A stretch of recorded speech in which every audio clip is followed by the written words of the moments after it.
다시 말하면 의식주에 대한 저는 이 문제가 우선이 아니고 영적인 의식주. 성경 있죠? 갑옷을 입어라. 뭐 성경 많잖아요. 빛의 옷을 입어라. 그 옷을 먼저 입어야 되는 거죠. 육신은. 그 다음에 먹는 거. 먹고 아까 맛있게 만들 때 이거 오늘 요리 누가 했어요? 다 짬뽕을 같이 갖고 온 네, 거예요. 아시죠? 참 맛있게 하나씩 다 갖고 온 만드는데요. 거예요.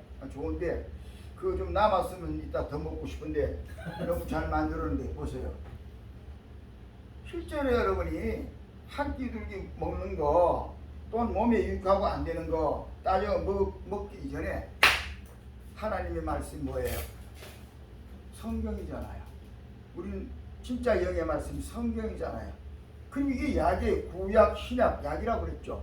그러니까 옛날 약, 구약은 한방약이고 신약은 현재 양의사 약이고 이거 가지고 영이 자라요.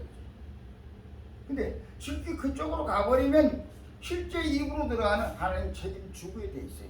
여러분이 입으로 들어가는 먼저 그 때문에 하기 때문에 난 모른다. 그렇기 때문에 안 되는 거예요. 그래서 우리가 부를 누릴 수가 없는 거예요. 진짜 여러분 부자 되려면 말씀적으로 먼저 서버리면 하나님께서 육신은 책임져줘요. 100% 책임져요. 하나님 책임질 때는 하나님이 적당 수준에서 필요한 것 그때마다 빈틈없이 완전하게 확실하게 채워주시잖아요. 그런 체험을 하게 되는 거죠. 마찬가지예요. 다른 것도 영적인 집이 뭡니까? 궁극적으로 천국이잖아요. 천국이 여러분과 영적인 집이에요. 이 집을 향해서 지어가야 되는 거예요. 살아있는 동안에 천국의 집을 짓고 있어야 되는 거지 육신의 집 때문에 뭐 집 문제 지금 난리가 났는데요. 저는 옛날에 자랄 때에 길거리에서 잠자고 다니고 시골에 지금은 시골이 다 이제 현대화됐기 때문에 그런 집이 없는데 옛날엔 시골에 소 키우는 뭐예요 그 따로 있었어요. 그런데요. 지금은 소 키우는 데도 좀 현대화신 건물에서 그렇잖아요. 그런데 다니면서 소자는 옆에 같이 잠자고 다니고 그런 세월을 지나면서도요. 지금 하나님 앞에서 얘기인데 그때 저는 지금보다 신앙이 더 충만했어요. 편안하고 아버지요 내가 여기서 삽니다. 무슨 관계 있습니까? 이런 식으로. 지금 그때 신앙 다 잃어버렸는데요. 어쨌든 간에 지극히 예수님이 주장하는 인간적이라고 표현한 것은 지극히 영적인 삶에 대한 모습을 정립하는 하나님이 원하시는 사람적인 것을 예수님이 생전에 말씀하시고 강요하셨다는 것을 확인하시길 바랍니다. 그 다음에 또 성경 여세요. 성경 누가복음 16장 아주 이건 심오한 내용이 있는데요. 누가복음 16장 1절에서 거기 읽으면 여러분들이 이미 알고 있는 내용이에요. 누가복음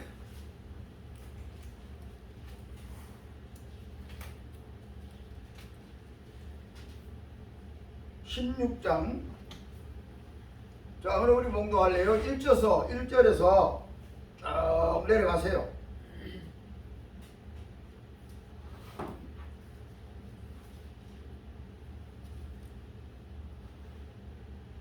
이거 비유의 말씀이에요. 누가복음 16장 저 정리한 목사님 읽어요.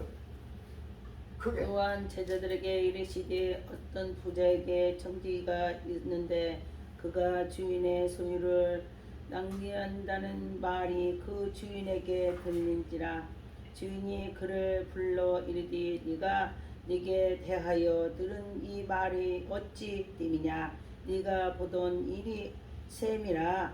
청지기에게 직무를 계속하지 못하리라 하니 청지기가 속으로 이르되 주인이 내 직분을 빼앗더니 내가 무엇으로 할까? 스톱. 자 이거요. 여러분이 여러분이 쫙 이걸 아주 지금까지 감정 없이 이거 많이 봐왔고 아는데 이거 가지고 설교를 잘 안 해요. 이 문구를 모호하니까 설교를 잘 못하는데 혹시 아는 분이 있는지 모르겠는데 오늘 여러분은 이 본문을 언더라인을 해놓고요. 여기서 중요한 의미를 확인하길 바래요. 자, 계속 읽으세요. 청지기가 3절부터 난 사람 이것에 청지기가 속으로 이르되 주인이 내 직분을 빼앗으니 내가 무엇을 할까? 땅을 파자니 힘이 없고 빌어먹자니 부끄럽구나. 내가 할 일을 알았도다. 이렇게 하면 직분을 빼앗긴 후에 사람들이 나를 자기 집으로 영접하리라 하고 주인에게 빚진 자를 일일이 불러다가 먼저 온 자에게 이르되 네가 내 주인에게 얼마나 빚졌느냐 말하되 기름 100마리니이다. 이르되 여기 내 증서를 가지고 빨리 앉아 50이라 쓰라 하고 또 다른 이에게 이르되 너는 얼마나 빚졌느냐 이르되 밀 100석이니이다. 이르되 여기 내 증서를 가지고 80이라 쓰라 하였느니라. 주인이 이 옳지 않은 청지기가 이를 지혜있게 하였으므로 칭찬하였으니 이 세대의 아들들이 자기 시대에 있어서는 빛의 아들들보다 더 지혜로움이니라. 내가 너희에게 말하노니 불의의 제물로 친구를 사기라.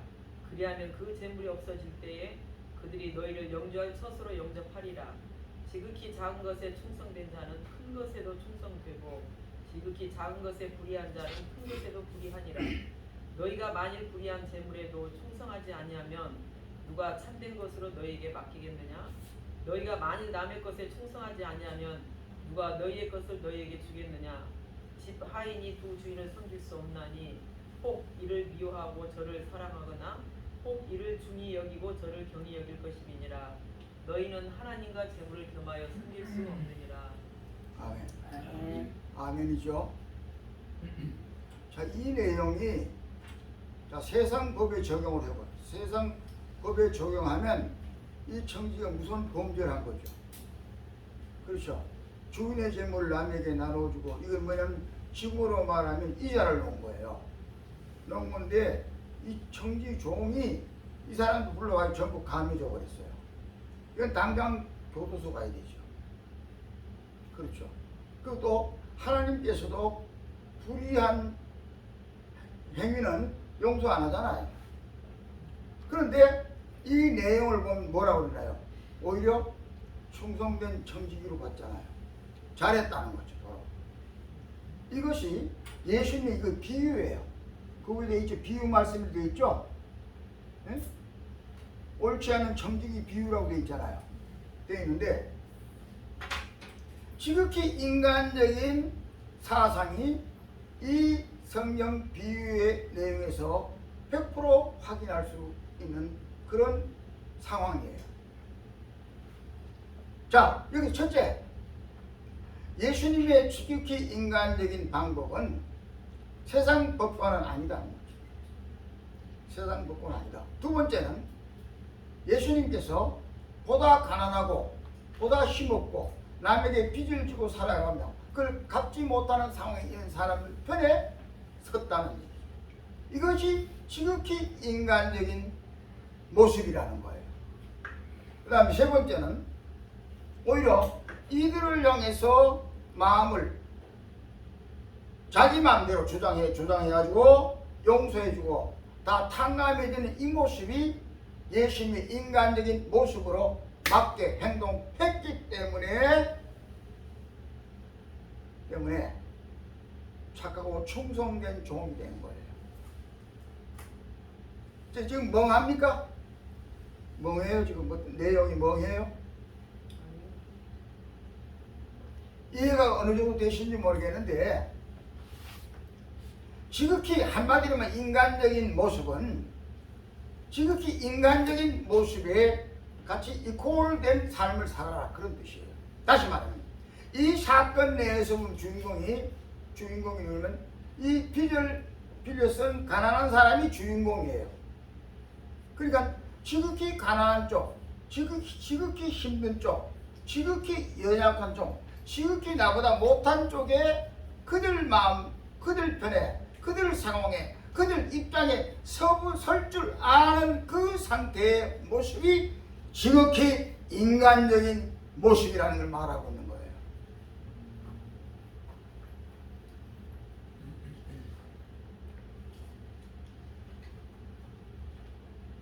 그 다음에 또 성경 한국 볼까요? 그건 안 보셔도 되겠네. 안 보셔도 되고, 예수님께서 십자가에 달려가지고 운명하실 때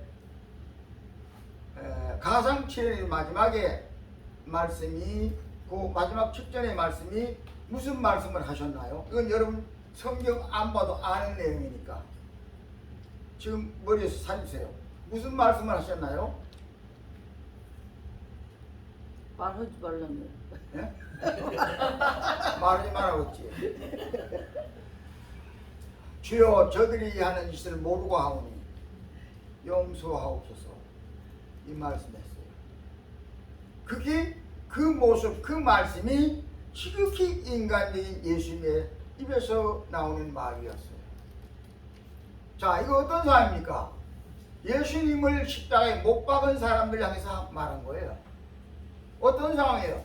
예수님에게 창을 들이대가 옆구리에 창을 꼽은 사람에게 한 말이에요.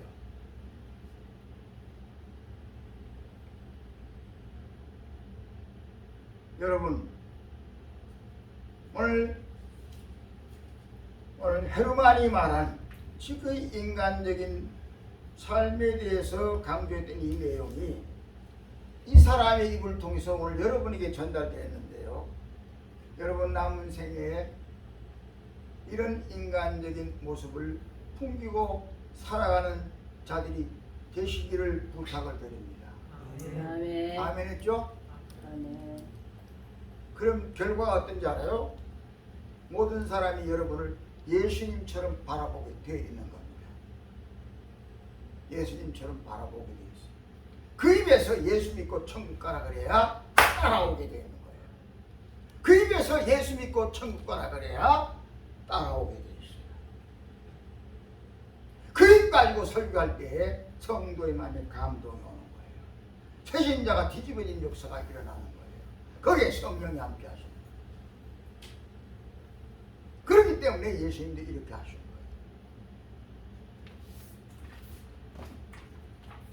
거예요. 자, 이제 두 번째, 신학적인 인간으로 갑니다. 신학적인 인간.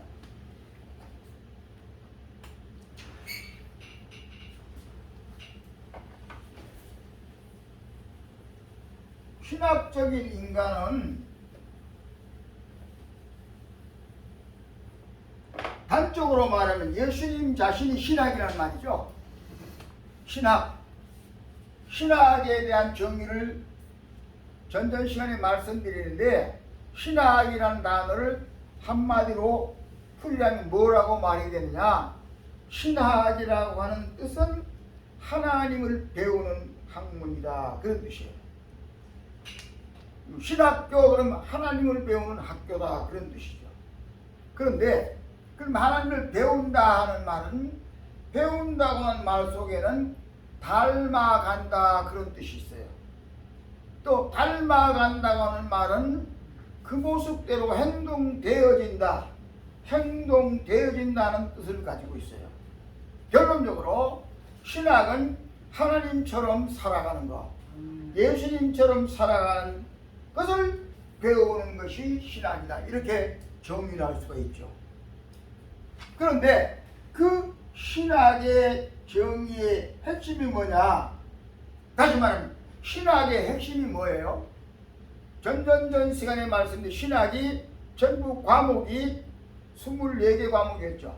학장님, 24개 맞죠? 24개 과목이고, 그 다음에 신학연구원에서는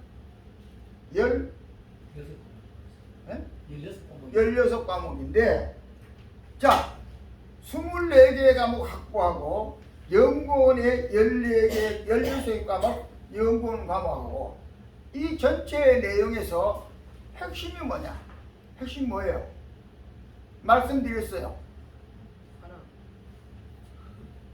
그 속에 조직신학이에요. 조직신학인데, 조직신학이 신구약 전체 성경을 한데 묶어가지고 6개 단계 또는 7개 단계로 나누어진 걸 조직신학이라고 말씀드렸죠. 첫째, 6단계로 가면 첫째, 조직신학, 첫째, 신론, 하나님을 배우는 논, 신론. 두 번째, 인간론, 하나님께서 인간을 만들었어요. 인간론. 세 번째 단계가 인간을 만들어 죄를 지었어. 죄를 지어가지고 죄론, 죄를 어떻게 지었다. 그 다음에 네 번째 가서 죄 지었기 때문에 그냥 두면 다 지옥 갈 것들이니까 하나님이 선택한 자를 지옥 가면 안 되니까 이걸 구해내기 위해서 누가 예수님이 오셨죠? 예수님 기독론, 그렇죠? 기독론. 그 다음 단계에 넘어가서 다섯 번째 기독론, 예수 그리스도를 통해서 잃어버린 양들을 다시 천국 가도록 잘 양육하고 보호하고 교육하고 신앙으로 훈련하는 곳이 교회잖아요.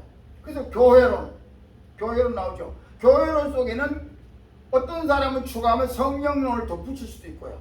아니면 성령론 없고 교회론 안에 성령론도 같이 포괄적으로 이제 전개하는 것이 있고요. 그러니까 교회론 다음에 마지막에 말세론 또는 종말론을 한다. 종말론은 마지막 천국까지 가는 이어지는 과정의 이론이죠. 이렇게 6단계 내지 7단계인데 이게 조직신학이에요. 그런데 자, 이제 딱 씁니다. 이제 갈까요?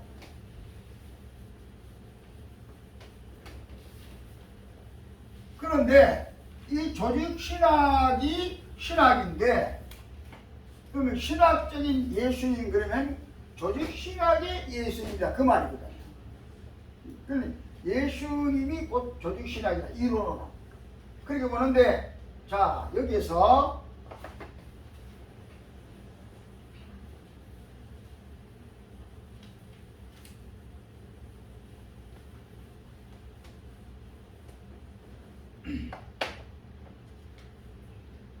여기서 잡소리가 나네. 괜찮아요?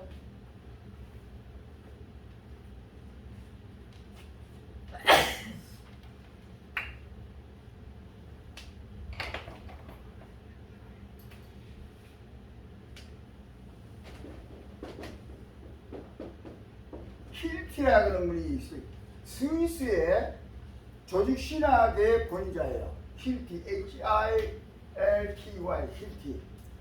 스위스의 조직신학의 권위자가 힐티라는 사람입니다. 이 힐티라고 하는 분이 무슨 말을 했는가 하면 조직신학 좋다. 자기가 조직신학의 교수예요. 그럼에도 조직신학 좋다. 좋지만 조직신학을 아무리 꿰뚫고 거기에 첨단을 걷는다고 하자. 좋다. 그러나 이건 한문을 좀 쓸게요.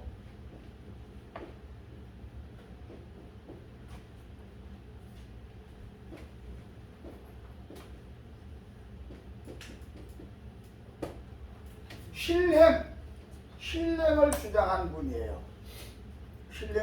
힐티가 신령을 주장했어요. 무슨 말이냐면 조직신학을 꿰뚫고 있어도 실제로 행동으로 옮기지 않으면 사문학, 죽은 학문이다. 우리가 다 이해가 되는 말이지만 이분은 구체적으로 이 말을 했어요. 실제로 옮겨야 된다는 거죠. 다시 말하면 하나님을 확실히 알고 있다고 그 하나님 마음에 원하신 대로 하나님의 영광을 위해 살고 있느냐. 두 번째 인론. 아까 말한 깊이 인간적인 그런 모습으로 살고 있느냐. 그리스도의 영광을 위해 그리스도의 복음이 빛나기 위해서 사은행 심사에 그렇게 행동을 하고 있느냐. 아니면 오히려 그 길을 막고 있느냐. 하나님 영광을 가리고 있느냐. 하나님 영광을 드러내고 있느냐.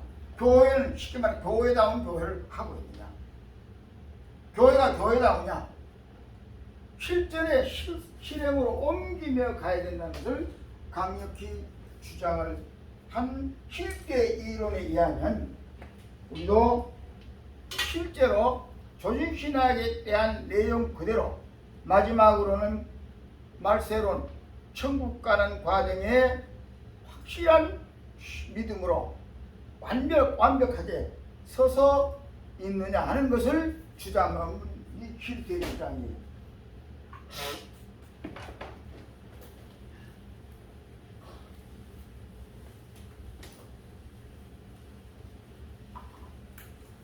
그런데 이 힐트의 주장 속에서요, 완벽하게 실천으로 옮기는 그 무게 정도가 어느 정도냐면, 성경에 내 문구를 지금 확인 못하고 왔는데 이런 말 있죠. 흠도 없고 점도 없어야 된다. 그 단어 있죠. 근데 여러분의 생활 속에서 어느 때 하나나라 가기 전에 심판대 앞에 설 때요, 그때 점 정도만 잘못된 게 있어도 하나나라를 못 간다는 거예요. 그러니까 이제 지금부터 남은 과정에, 우리도 남은 과정에 부지런히 내 얼굴에 티가 있느냐, 내 몸에 흠이 있느냐, 상처가 있느냐, 이거를 부지런히 확인해가지고 그쪽으로 여러분의 신앙을 전부 집중해가지고 그 문제를 우선 해결해 가는 게 가장 급선무다. 동시에 그것 자체가 해결된 자가 제자리에 서야 되고, 그것이 해결된 자가 말씀을 증거할 때 그 말씀 속에 성령이 함께 역사하는 불의 역사가 일어난다고 하는 것을 전제하는 거예요. 그 다음에 넘어갑니다. 세 번째, 여기는 좀 말을 많이 해야 돼요. 세 번째,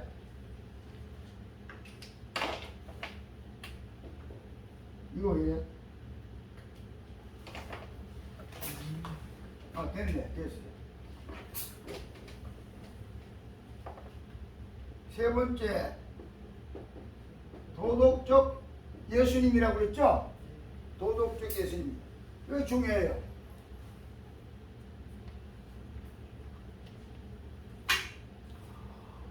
도덕이라 하면 무슨 말인가 하면 남에게 선량한 모습으로 보이고 사는 행위를 도덕이라고 해요. 저 사람 틀렸다 그러면 도덕이 아니죠. 한문으로 쓰면요,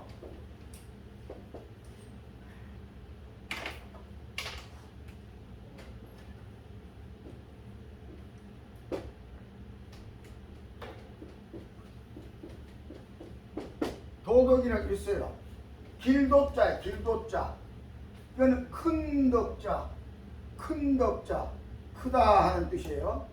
이 도덕이라는데 길이잖아요, 길. 크다, 큰 길이다, 그런 뜻이죠. 성경의 좁은 길이 아니고 세상적으로는 큰 길을 가야 된다.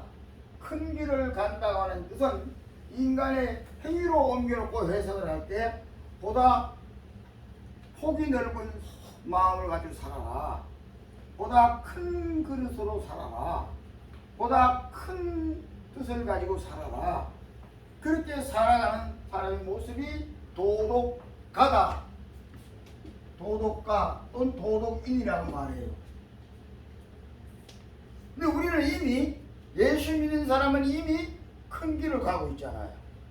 성경의 좁은 길이 아니고 천국 가는 길이 대로로 가고 있는 거예요. 천국으로 가고 있는데, 천국으로 가고 있는 동안에 우리의 말, 생각, 행동 전체가 큼직하게 나타나야 된다라는 것을 말하고 있는 거예요.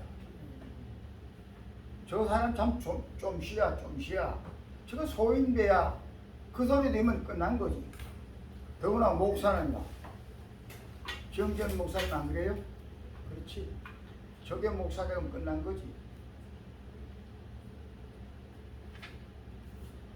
그런데 자, 여기서 자, 구체적으로 들어갑니다.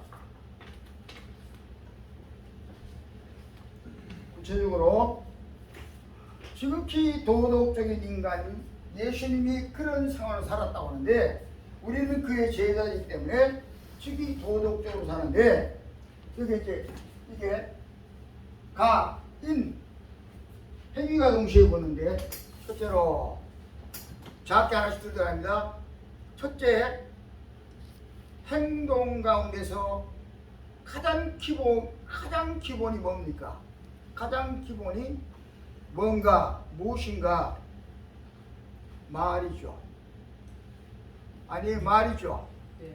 말부터 먼저 나가잖아. 말이잖아.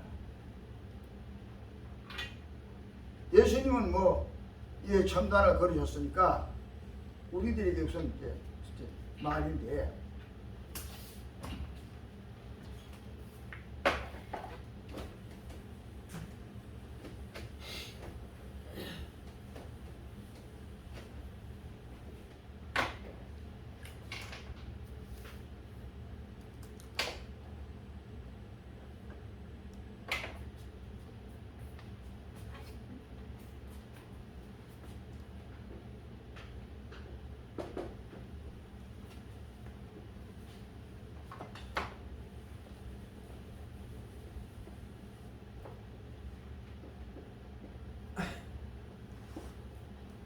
데이비드 흉 영국분이에요. 영국의 사회주의 학자인데요. 데이비드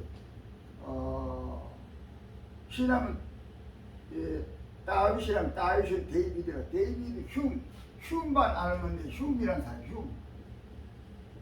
흉이라고 있습니다. 데이비드 흉인데요. 이 휴거는 무슨 말을 했냐면 많은 말 가운데서 사회주의 철학자인데요. 인간은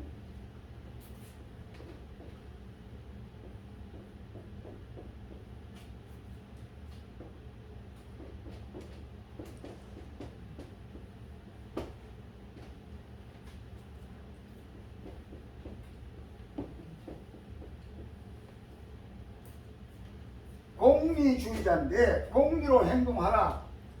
공리. 이게 공리라는 말이에요.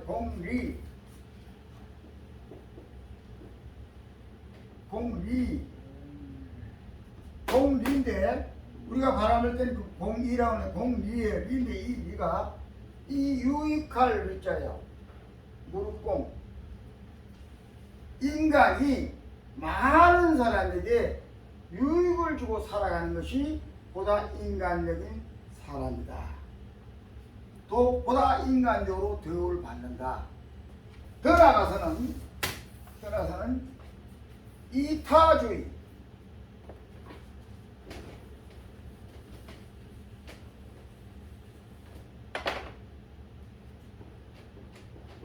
이할 이자고요. 이타주의.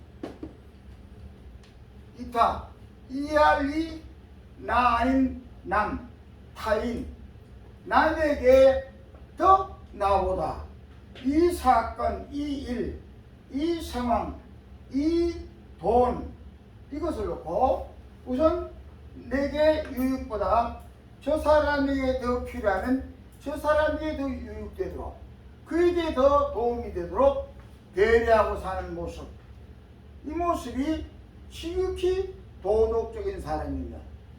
지극히 예수님처럼 인간적인 모습이다. 예수님의 일생 동안 그렇게 사셨잖아요. 마지막에 십자가에 죽으심이 몸 자체를 우리를 위해서 던져버리셨잖아요.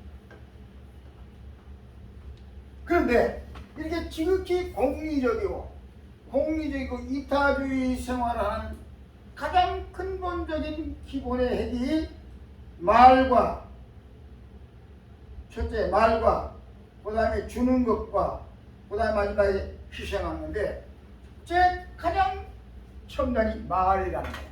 말로 얼마나 많은 사람에게 피해를 주거나 말로 얼마나 많은 사람에게 도움을 주는 경우가 얼마든지 있잖아요. 힘과 용기를 주는 거예요. 그런데 악령의 세계가 지배해가는 세계가 도래해올수록 말 때문에 많은 영혼이 죽어가고 있는 거예요. 근데 지금 이제 우리가 실제 입으로 말하는 이 하나님만으로는 우리 입이 기구보다도 더 중요한 게 뭐가 있어요? 문명의 이기라고 그랬는데 문명의 이기가 아니고 지금은 문명의 이해 시대가 왔죠. 문명 때문에 오히려 해를 입는 시대가 온 거예요. 근데 문명의 이기에 가장 첨단을 걷고 있는 도구가 뭡니까? 여러분이 지금 가지고 놓고 있는 스마트폰이에요. 이거 지금 여러분께서 하나님의 영광을 위해서 쓰라고 내어놓은 하나의 문화의 도구인데 지금 이게 거의가 70% 80%가 악령이 지금 사용을 하고 있습니다. 스마트폰을 통해서 여러분 가지고 있는 크리스찬 쪽 말고요. 난 크리스찬 쪽에 세상적으로 보면 지금 많은 사람들이 정신부터 막 썩어져 가고 있어요. 저 스마트폰 때문에. 다 지금 현대병의 정신 이상자가 지금 되어 있잖아요. 지구 전체가 정신환자 수용소에 있는 겁니다. 지금. 이거 알아야 돼요. 단 이 엄청난 공해 속에 들어가 있어요. 어떤 면은 착각할 정도로 그것이 정이고 그것이 바른 쪽으로 알도록. 그런데 그것을 조장하는 이 스마트폰을 통해서 표현하고 있는 그 음의 근원지는 어디입니까? 사람의 입이잖아요. 입으로 하고 있는 거예요. 그래서 성경 잠언 17장 27절 열어보세요. 잠언 17장 27절에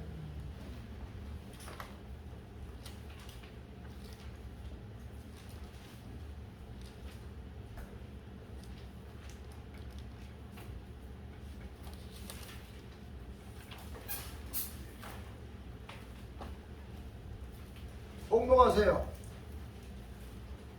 말을 아끼는 자는 지식이 있고 성품이 냉철한 자는 명철하니라.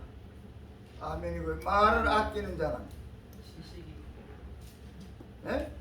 지식이 있고 지식이 있고 그 지식이라는 말은 무슨 지식이에요?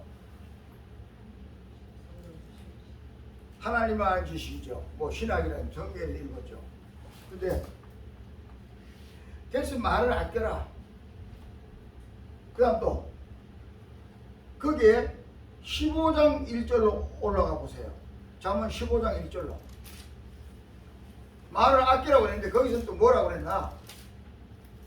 15장 유순한 대답은 분노를 시기 하여도 아멘. 과격한 말은 노를 격동하느니라. 아멘. 노를 격동한다고 그랬죠? 15장 그렇죠. 유순한 대답은 분노를 시게 하고 과격한 말은 노를 격동하게 하느니라. 그러니까 말이 유한 말이냐 강한 말이냐 따라서 나타나는 결과가 흑백으로 드러난다. 그 다음에 16장 내려가세요. 올라가서 16장 24절. 선한 말은 꿀송이 같아서 마음에 달고 뼈에 양약이 되느니라. 아멘이죠. 네. 그 다음에 6장으로 올라가세요.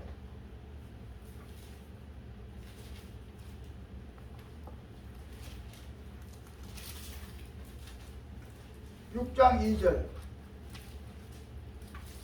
내 입의 말로 내가 얽혔으며 내 입의 말로 인하여 잡히게 되었느니라.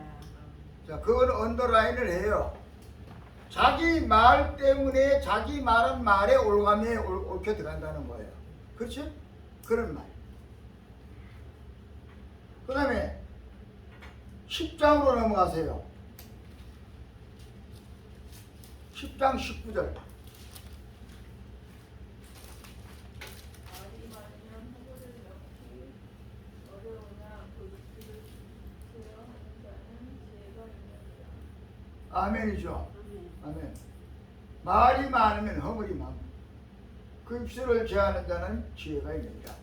제발 좀 말 좀 적게 하자. 적게 하자.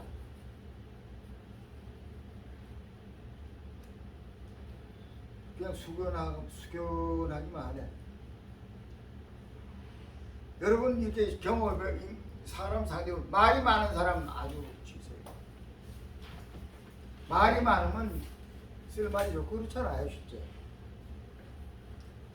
그 다음에 이제 두 번째는 자기의 행동으로 통해 남에게 피해를 주거나 유익을 주는 경우가 얼마든지 많다. 이게 도덕적인 기독인의 모습인데, 우선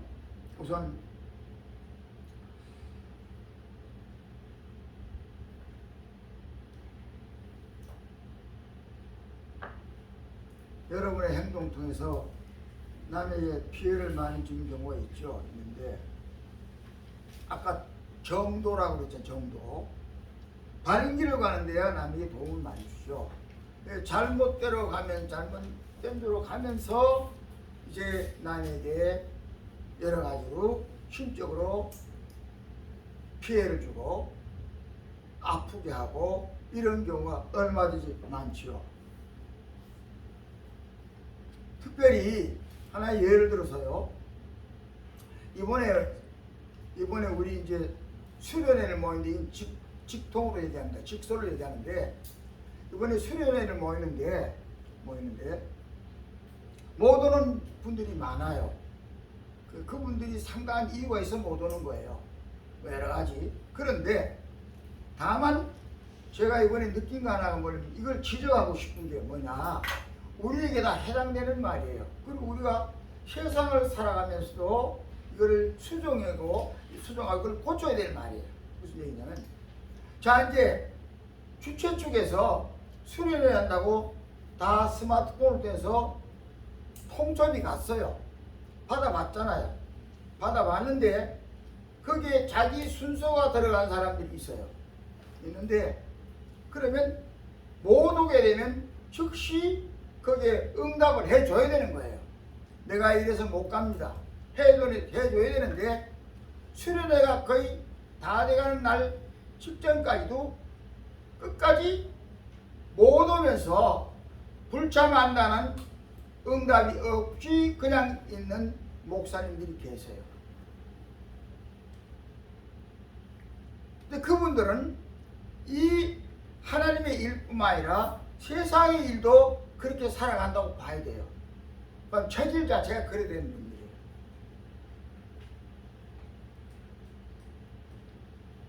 주최에서 볼 때는 순서에 대한데 못 온다 그러면 빨리 알려줘야 사람을 바꾸든지 조치를 할 거 아니에요. 근데 이런 현상이 목사님들 세계에 가장 많아요. 그러면 바꿔서 그렇게 응대하고 있는 그분들이 어떤 행사의 주최자가 됐다고 봅시다. 그분들이 주최자가 됐을 때 또 그런 현상이면 그 주최자가 그분들에 대해서 얼마나 원망하고 어떤 생각으로 대하겠어요. 근데 이게 목사들의 세계에서 가장 많이 나타나는 현상입니다. 왜? 목사는 하나님과 1대1로 살기 때문에 다 선량하고 다 주관이고 다 자기가 옳은 거예요.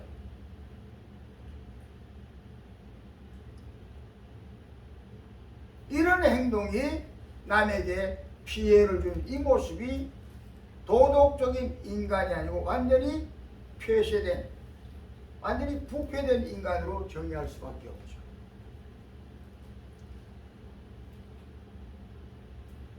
그 다음에 책임 소재. 세상을 살아가는 동안에 다 책무가 있어요. 다 맡긴 사명이 있어요. 세상으로 온 맡긴 직책이 있어요. 근데 그 직책을 자기 생각에 이해관계에 저촉을 시켜가지고 이 일은 나에게 손해되는 일이다. 이 일은 나에게 유익되는 일이다. 이해관계를 따져가면서 맡은 직책을 감당해 간다고 하면 자기 스스로는 유익되고 올바르고 지혜로운 삶인지 모르지만 모두에서 말씀드린 대로 인간은 사회적인 동물이기 때문에 대신 상대방에는 말할 수 없는 피해를 주는 행위가 되는 거죠.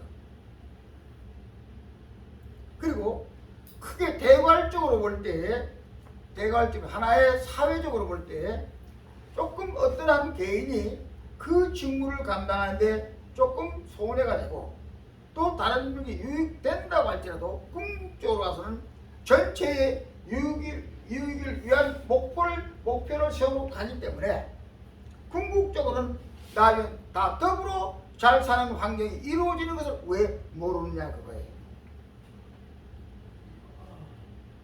내가 조금 희생하는 것 같지만 성경에서 모든 말한 내용은 아니에요. 희생하라고 하나님이 강요했다면 더 큰 보상을 위하여 희생하는 전제가 있는 거예요. 전제예요. 끝까지 그 사람은 희생하고 손해보라고 하는 게 아니에요. 근데 이 큰 대의에 대한 축복과 평안과 또한 인간의 삶의 궁극적인 평화의 나라를 이루어가는 데는 누군가가 이걸 하기 위해서는 조금은 손해보고 조금은 더 짐을 크게 지고 나가야 될 사람들이 있어야 되는 거예요. 근데 그것이 나에게 돌아왔다고 해서 내가 이를 기피하고 그 책임을 내가 그냥 아무것도 아닌 양 집어버리고 가서는 안 된다는 거죠.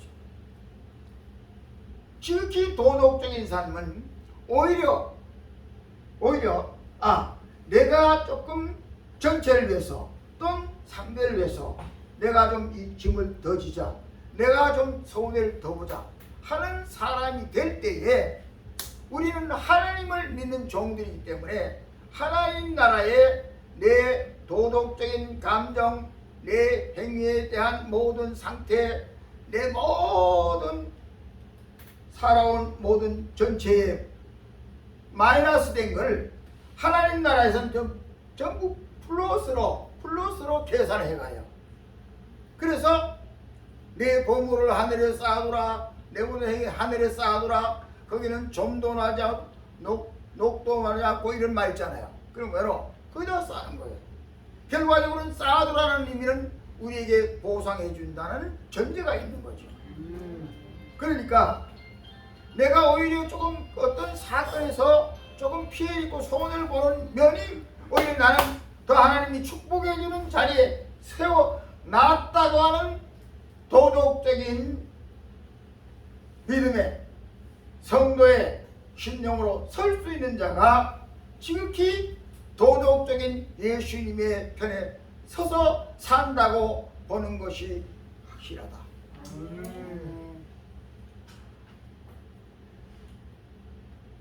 우리 학교도 보니까 희생하는 분이 많이 있는 것 같아요.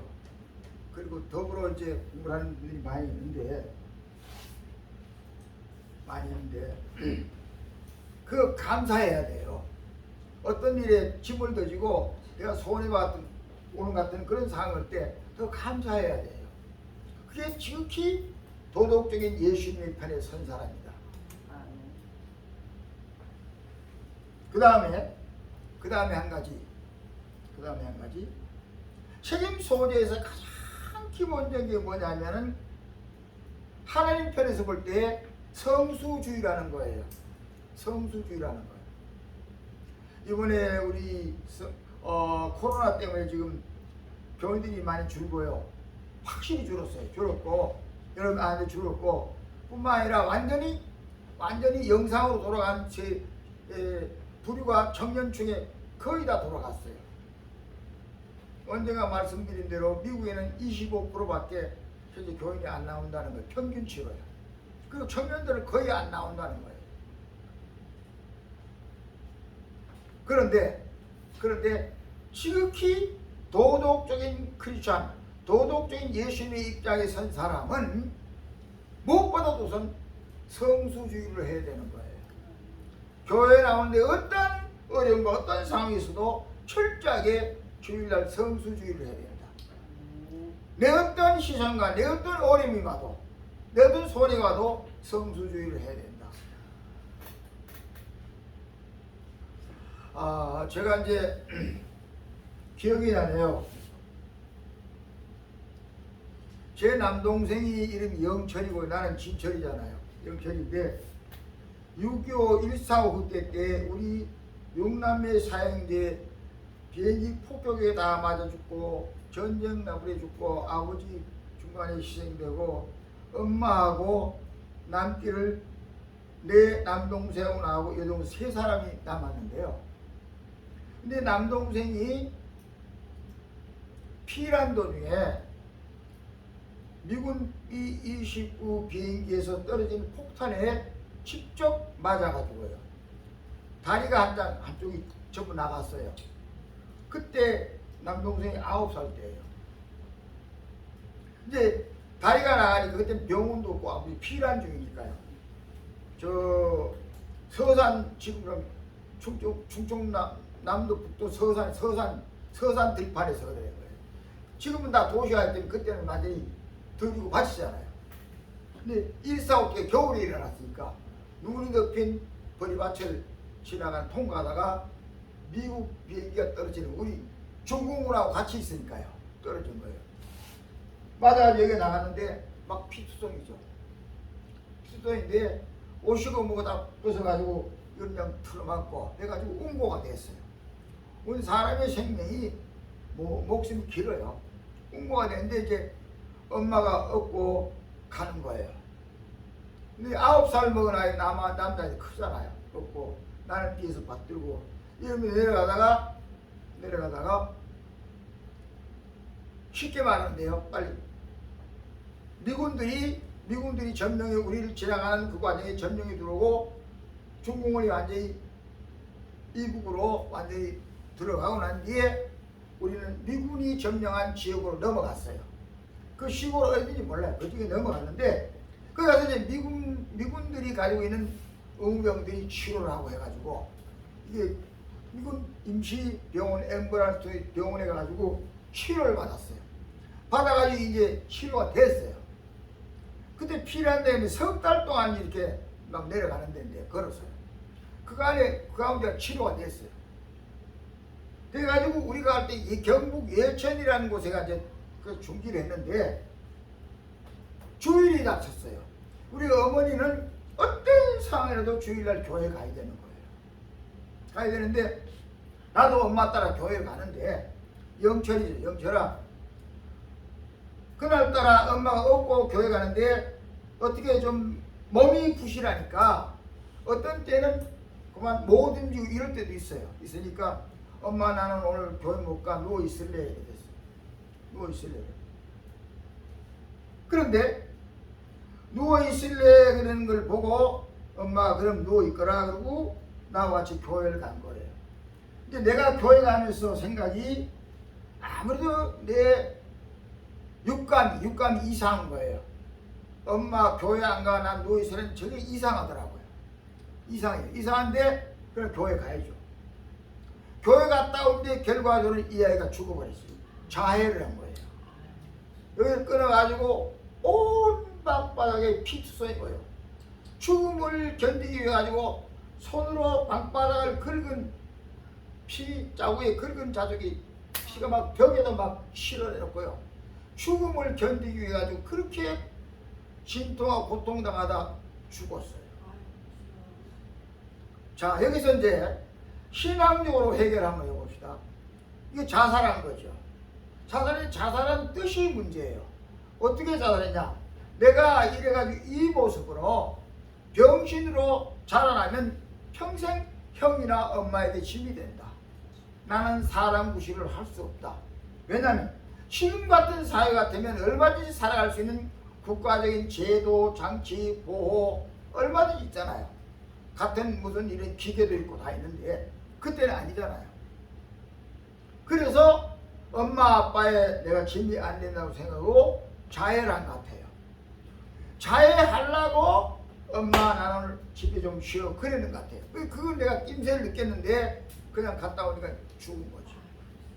자, 이제 이거는 신앙적으로 보면 하나님께서는 중심을 보시는 하나님이시기 때문에 이 영처럼 예수를 잘 믿었어요. 잘 믿었으니까 그 영을 하나님이 불러가셨다고 난 그렇게 믿고 있어요. 믿고 있는데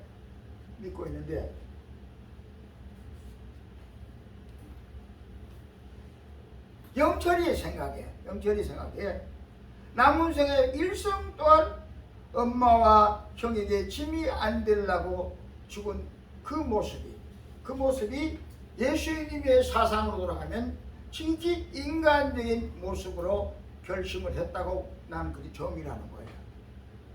이게 뭐냐면 남에게 피해를 안 주기 위해서 자기 희생을 목숨을 끝까지 한다는 이 모습. 우리는 목숨을 끊을 정도의 상황에 들어가지 않는 한까지는 내가 어떤 사로 남에게 피해를 주지 않고 어떤 손해를 감수하도록 감내하고 살아가는 이 모습이 지극히 도덕적인 예수님의 모습으로 닮아가는 삶이라고 하는 것을 강조하는 거예요.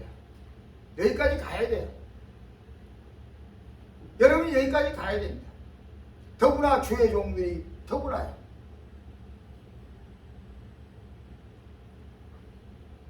이제 10분 쉬겠습니다.